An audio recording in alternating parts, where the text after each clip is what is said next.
David was only 22 when he took a job at the Miller Ranch in Montana. The land stretched endlessly, golden fields rolling into the horizon. To outsiders, it looked peaceful. To locals, the ranch carried stories whispered in hushed voices. The Miller Ranch was known for its isolation.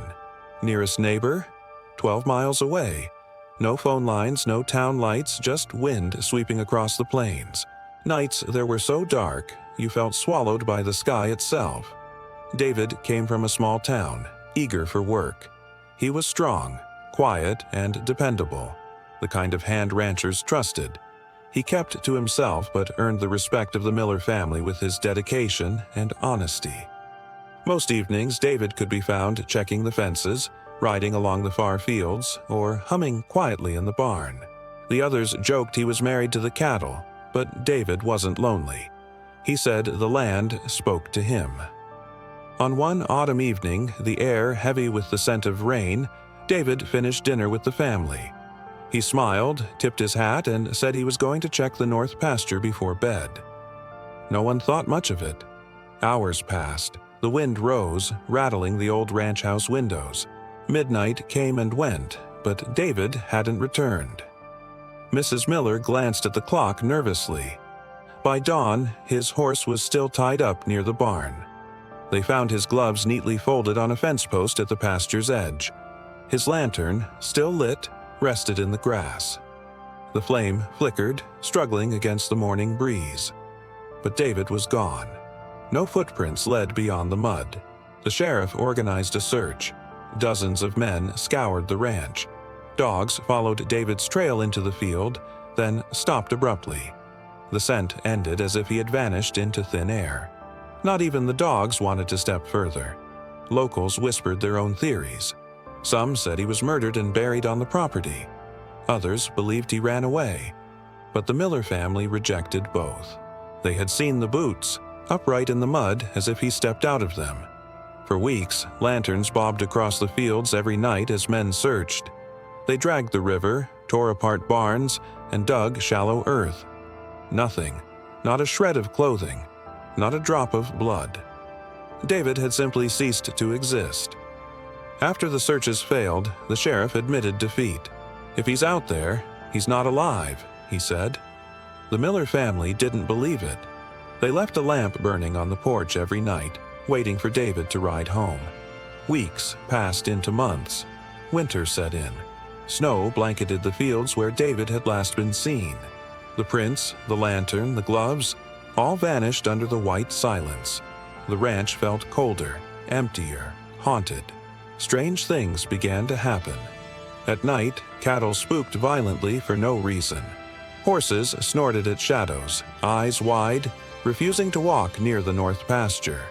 The Miller children swore they heard boots crunching snow outside their windows. One evening, Mr. Miller claimed he saw a figure at the fence line. Tall, broad-shouldered, wearing a hat. He called out, "David!" The figure didn't move. When he walked closer, the shadow melted into the fog. The townsfolk grew restless.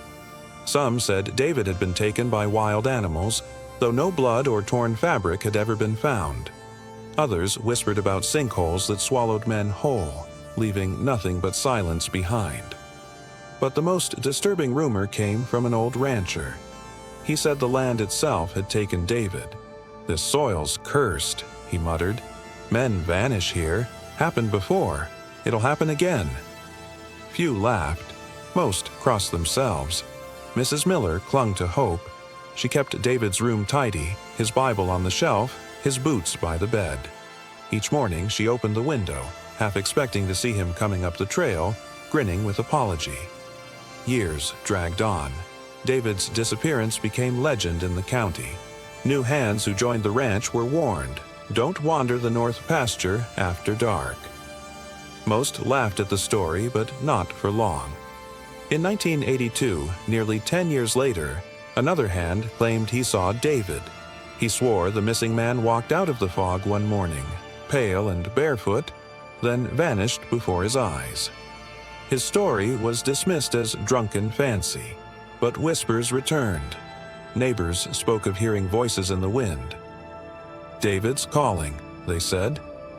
Hunters avoided the land. By then, the Miller Ranch was no longer just a ranch.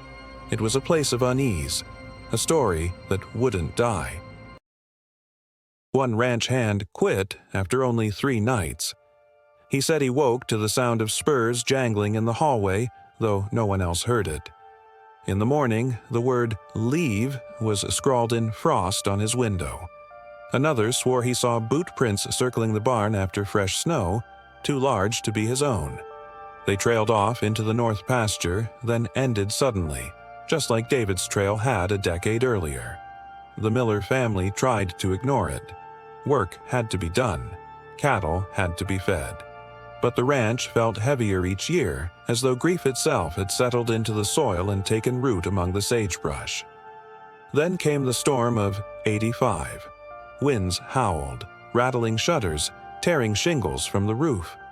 When it cleared, the north pasture fence had collapsed. In the mud nearby stood 2 boots, old, weathered, caked with dirt. Mr. Miller recognized them instantly. They were David's, the same boots that had been found standing in the mud years before. But how had they returned? And why did they look freshly worn, as if someone had just stepped out? That night, the family barely slept. The sound of footsteps echoed across the porch. Boards creaked under invisible weight. At dawn, the boots were gone. Only muddy prints remained, leading into the endless field. Word spread quickly. People from town drove miles just to stare at the pasture. Some prayed. Others dared each other to cross it. None lasted long. Everyone who walked too far described a feeling of being watched. A schoolteacher who visited fainted in the field, claiming she heard a man whisper her name, though no one stood nearby. She refused to return, insisting David was still out there, trapped between this world and the next. Over the years, the Miller children grew and left the ranch. Their parents aged, but never stopped hoping. They died believing David would one day come back, knocking on the door with his quiet smile. The ranch changed owners many times after, but each family told the same tale. Lanterns flickered at the edge of the field. Cattle panicked without reason, and at night the sound of boots on wood echoed through the halls. In 1997, a new rancher named Cole bought the land. A practical man, he scoffed at ghost stories. But his first winter, he too heard the sounds. Boots pacing outside, doors creaking when no wind blew. His cattle refused the north pasture. Cole set out one night with a shotgun and a lantern. He paced the fields, muttering at himself for being spooked. Then he froze. Ahead, a figure stood in the mist, broad shoulders, hat low. Cole raised his gun, heart pounding. "Who's out there?" he called. Silence. The figure didn't move. When Cole took one step forward, the lantern flickered violently. Then, in an instant, the figure vanished, leaving only empty grass swaying under the moonlight. Cole tried to rationalize it. Maybe shadows, maybe his nerves. But the next morning, muddy prints appeared on his porch. Large, heavy boot tracks leading up to the door, then stopping, as if the visitor had walked inside. Over the years, ranch hands came and went.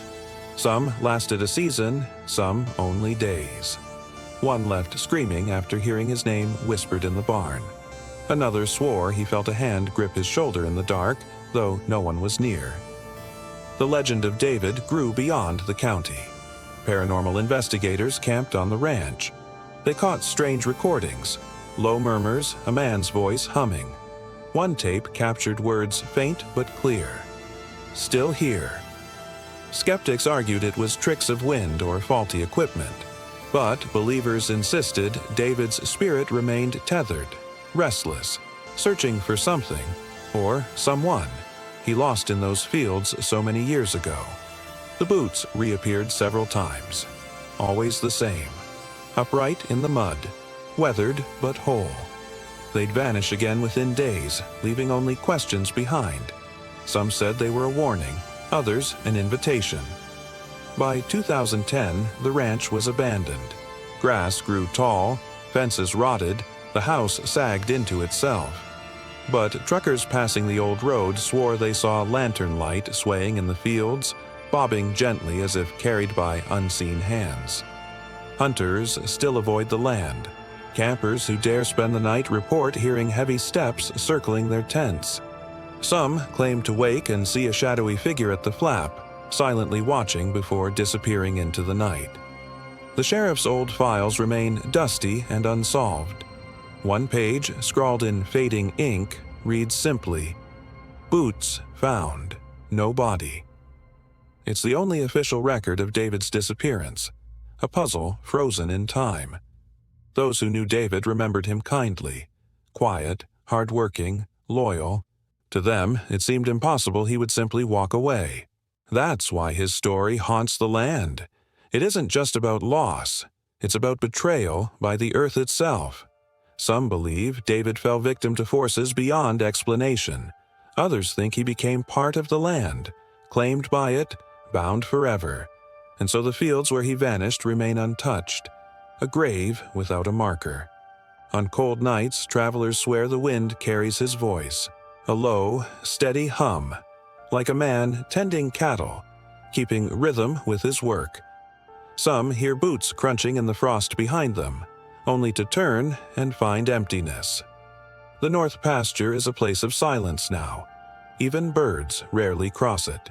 Locals say that's the final proof. Nature itself avoids where David vanished, as though the earth remembers and mourns with every season. Time moves on. Generations forget. But in quiet towns nearby, the tale is still told. Parents warn their children, never wander too far, never walk alone in the fields after dark, or you might share David's fate. His name lingers like a question whispered on the wind. Was he taken?